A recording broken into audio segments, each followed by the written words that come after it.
मेरठ का एक खौफनाक हत्याकांड, प्यार, धोखा और अंधविश्वास की सच्ची कहानी। मेरठ उत्तर प्रदेश में 2025 में हुआ एक ऐसा हत्याकांड जिसने पूरे भारत को हिलाकर रख दिया। ये कहानी प्रेम, विश्वासघात और अंधविश्वास के खतरनाक जाल में फंसे कुछ लोगों की है, जिसने एक निर्दोष व्यक्ति की जान ले ली। इस केस में प्रेमिका ने अपने प्रेमी के साथ मिलकर अपने पति को मौत के घाट उतार दिया और उसके शव को 15 टुकड़ों में काटकर एक ड्रम में भर दिया और उसके अंदर सीमेंट डाल दिया। मगर चलिए इस कहानी को शुरुआत से देखते हैं।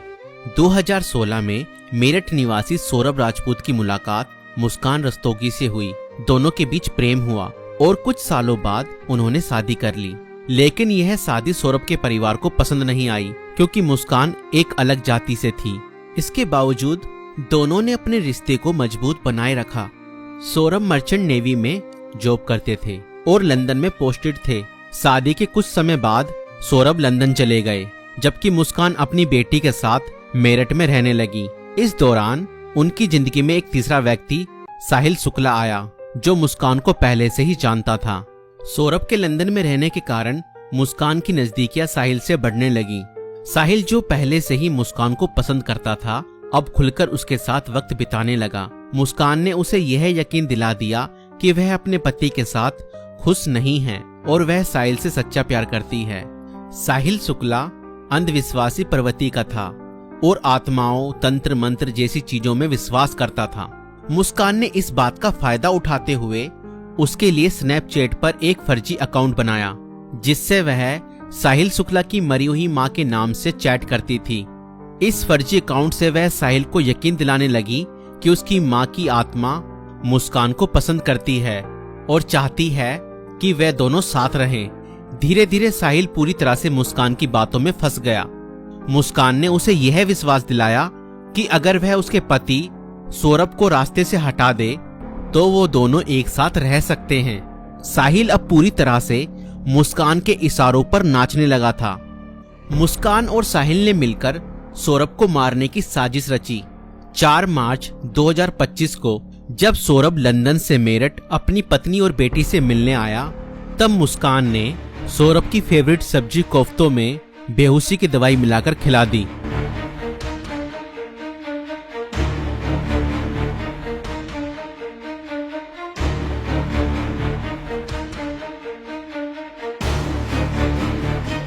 और जब सौरभ बेहोशी की हालत में बिस्तर पर पड़ा था, तब मुस्कान ने अपने दोस्त साहिल को बुला लिया और रसोई में जाकर वो बड़ा और धारदार चाकू ले आई, जो मुस्कान और साहिल ने पहले से ही प्लानिंग करके खरीदे हुए थे।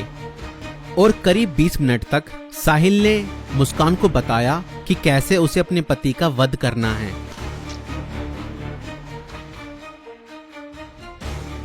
और फिर उसके बाद मुस्कान और साहिल ने सोते हुए सौरभ पर हमला किया और उसके हृदय पर 3 बार वार किए।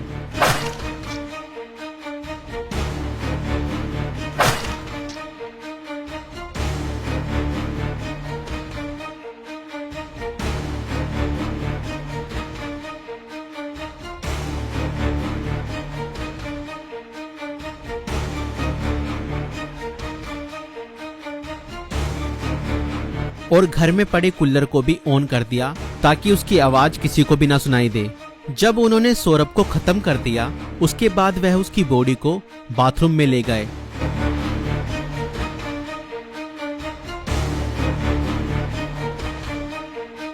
और उसके शरीर को 15 टुकड़ों में बांट दिया। सौरभ को खत्म करने के बाद उन्हें इस बात की चिंता हुई कि अगर सब बरामद हो गया तो पुलिस उन तक जरूर पहुंच जाएगी। इसलिए उन्होंने सबको ठिकाने लगाने की योजना बनाई और मुस्कान बाजार जाकर एक प्लास्टिक का ड्रम खरीद लाई। और मुस्कान और साहिल ने सौरभ के शव के टुकड़ों को उस प्लास्टिक ड्रम में डाल दिया और ऊपर से सीमेंट भी डाल दिया ताकि उसकी बॉडी की स्मेल बाहर ना जाए। और उसके बाद उन्होंने उस ड्रम को घर के एक कोने में रख दिया। इसके बाद मुस्कान और साहिल ने सौरभ के मोबाइल फोन से उसके सोशल मीडिया अकाउंट को एक्टिव रखा। उन्होंने सौरभ के अकाउंट से हिमाचल प्रदेश की शिमला की तस्वीरें और स्टोरीज पोस्ट की ताकि लोगों को लगे कि वह घूमने गया है। उन्होंने उसकी फैमिली और दोस्तों को यह यकीन दिलाने की कोशिश की कि सौरभ जिंदा है और बाहर यात्रा कर रहा है। इस दौरान मुस्कान और साहिल खुद भी शिमला घूमने चले गए ताकि अगर कोई लोकेशन ट्रैक करे तो किसी को शक न हो, लेकिन किसी भी अपराधी की तरह वह भी ज्यादा समय तक बच नहीं पाए। सौरभ के परिवार ने जब उससे संपर्क करने की कोशिश की और कोई जवाब नहीं मिला तो उन्हें शक हुआ। परिवार ने मेरठ पुलिस में गुमशुदा की रिपोर्ट दर्ज कराई।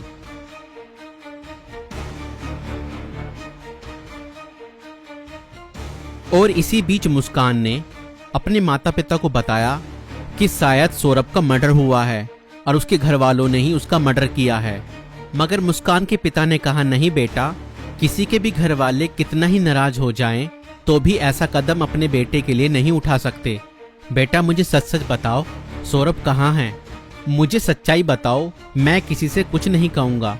और तब मुस्कान ने अपने पिता को बताया कि उसने और साहिल ने मिलकर सौरभ को खत्म कर दिया है। और इतना सुनते ही मुस्कान के पिता ने पुलिस को सारी खबर बता दी।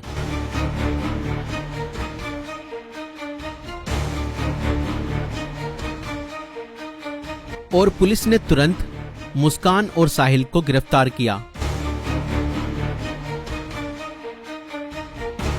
और उस प्लास्टिक ड्रम को भी बरामद किया जिसमें सौरभ के शव के टुकड़े थे।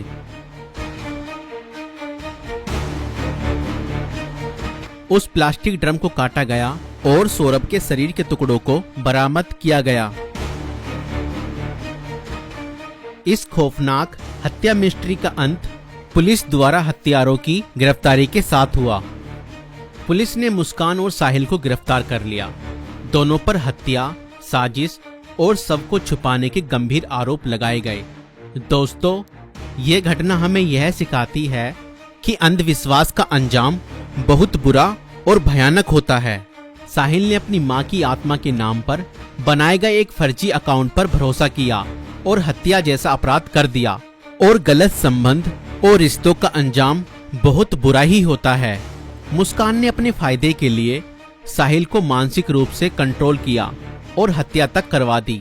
और कानून से कोई नहीं बच सकता, चाहे अपराध कितना भी चालाकी से किया जाए। पुलिस की जांच और सबूतों के आधार पर अपराधी पकड़े ही जाते हैं। इसलिए रिश्ते सोच समझकर बनाएं और जीवन साथी चुनने से पहले सामने वाला मानसिक रूप से कैसा व्यक्ति है यह जानने की कोशिश करें।